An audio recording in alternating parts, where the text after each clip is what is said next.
Ô malheureux mortel, ô terre déplorable, ô de tous les mortels assemblage effroyable d'inutiles douleurs éternelles entretient, philosophe trompé qui criait tout est bien, accourez, contemplez ces ruines affreuses, ces débris, ces lambeaux, ces cendres malheureuses, ces femmes, ces enfants l'un sur l'autre entassés, sous ces marbres rompus, ces membres dispersés.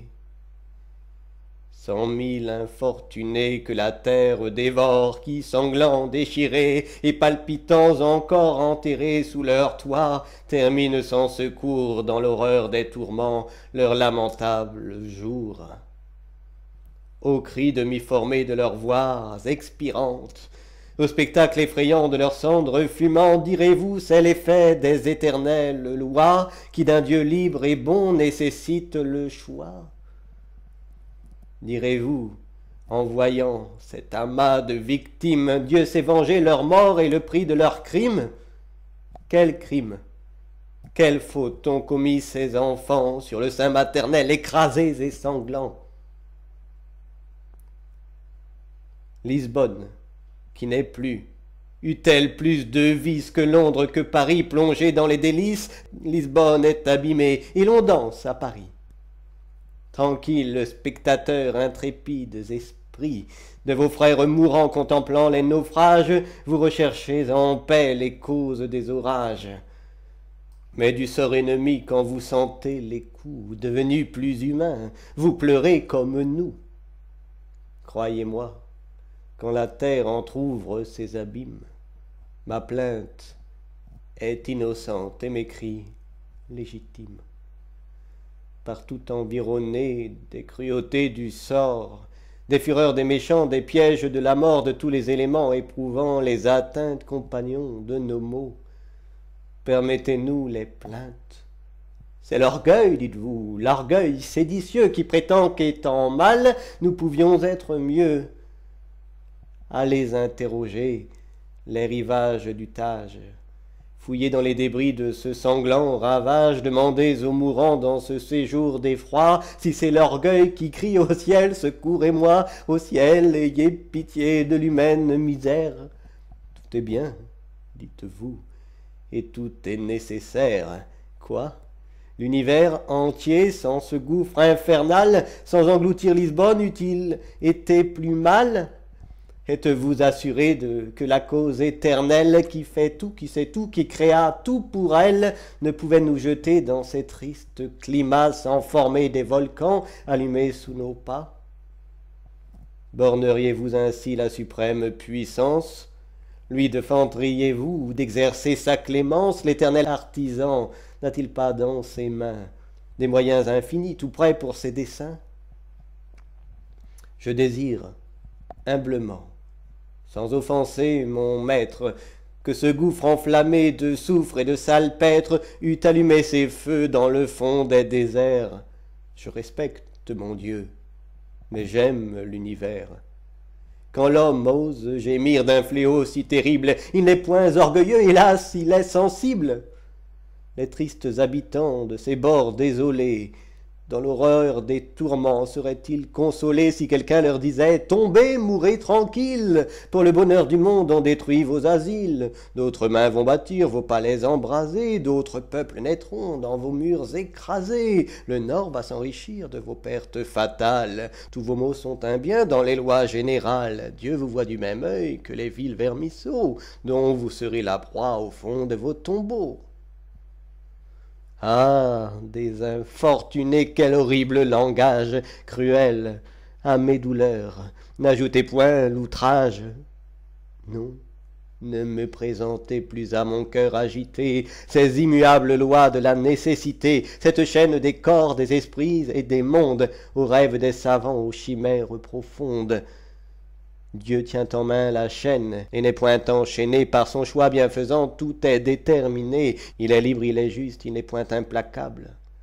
Pourquoi donc souffrons-nous sous un maître équitable? Voilà le nœud fatal qu'il fallait délier. Guéririez-vous nos maux en osant les nier? Tous les peuples tremblants sous une main divine, du mal que vous niez ont cherché l'origine. si l'éternelle loi qui meut les éléments fait tomber les rochers sous les efforts des vents, si les chênes touffus par la foudre s'embrasent, ils ne ressentent point les coups qui les écrasent. Mais je vis, mais je sens, mais mon cœur opprimé demande des secours au Dieu qui l'a formé. Enfant du Tout-Puissant, mais né dans la misère, nous étendons les mains vers notre commun Père. Le vase, on le sait bien, ne dit point au potier, pourquoi suis-je si vil, si faible et si grossier? Il n'a point la parole, il n'a point la pensée. Cette urne en se formant qui tombe fracassée de la main du potier ne reçut point un cœur qui désira les biens et sentit son malheur. Ce malheur, dites-vous, est le bien d'un autre être. De mon corps tout sanglant, 1000 insectes vont naître. Quand la mort met le comble au mot que j'ai souffert, le beau soulagement d'être mangé des vers, triste calculateur des misères humaines, ne me consolez point, vous aigrissez mes peines. Et je ne vois en vous que l'effort impuissant d'un fier infortuné qui feint d'être content. Je ne suis du grand tout qu'une faible partie, oui. Mais les animaux condamnés à la vie, tous les êtres sentants nés sous la même loi, vivent dans la douleur et meurent comme moi. Le vautour acharné sur sa timide proie de ses membres sanglants se répète avec joie. Tout semble bien pour lui, mais bientôt à son tour, un aigle au bec tranchant dévora le vautour. L'homme du plomb mortel atteint cet aigle altière, et l'homme au champ de Mars couché sous la poussière, sanglant, percé de coups, sur un tas de mourants, sert d'aliment affreux aux oiseaux dévorants. Ainsi du monde entier tous les membres gémissent, nés pour tous les tourments, l'un par l'autre ils périssent, et vous composerez dans ce chaos fatal des malheurs de chaque être un bonheur général. Quel bonheur, ô mortels, les faibles, les misérables, vous criez tout est bien d'une voix lamentable. L'univers vous dément, et votre propre cœur s'enfoie de votre esprit à réfuter l'erreur. Éléments, animaux, humains, tout est en guerre, il le faut avouer, le mal est sur la terre. Son principe secret ne nous est point connu, de l'auteur de tout bien, le mal est-il venu? Est-ce le noir Typhon, le barbare Ahriman, dont la loi tyrannique à souffrir nous condamne? Mon esprit n'admet point ces monstres odieux. Tout le monde en tremblant fit autrefois des dieux, mais comment concevoir un Dieu, la bonté même, qui prodigua ses biens à ses enfants qui l'aiment, et qui versa sur eux les maux à pleine main? Quel œil peut pénétrer dans ses profonds desseins? De l'être tout parfait, le mal ne pouvait naître. Il ne vient point d'aujourd'hui, puisque Dieu seul est maître. Il existe pourtant, ô triste vérité, ô mélange étonnant de contrariétés. Un Dieu vint consoler notre race affligée. Il visita la terre et ne l'a point changée. Un sophiste arrogant nous dit qu'il ne l'a pu. Il le pouvait, dit l'autre, et ne l'a point voulu. Il le voudra sans doute. Et tandis qu'on raisonne, des foudres souterraines engloutissent Lisbonne, et de 30 cités dispersent les débris des bords sanglants du Tage à la mer de Cadiz, où l'homme est né coupable, et Dieu punit sa race, où ce maître absolu de l'être et de l'espace, sans courroux, sans pitié, tranquille, indifférent, de ses premiers décrets suit l'éternel torrent, où la matière informe à son maître rebelle, porte en soi des défauts nécessaires comme elle.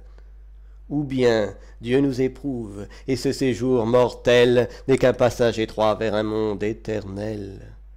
Nous essuyons ici quelques douleurs passagères, le trépas est un bien qui finot nos misères.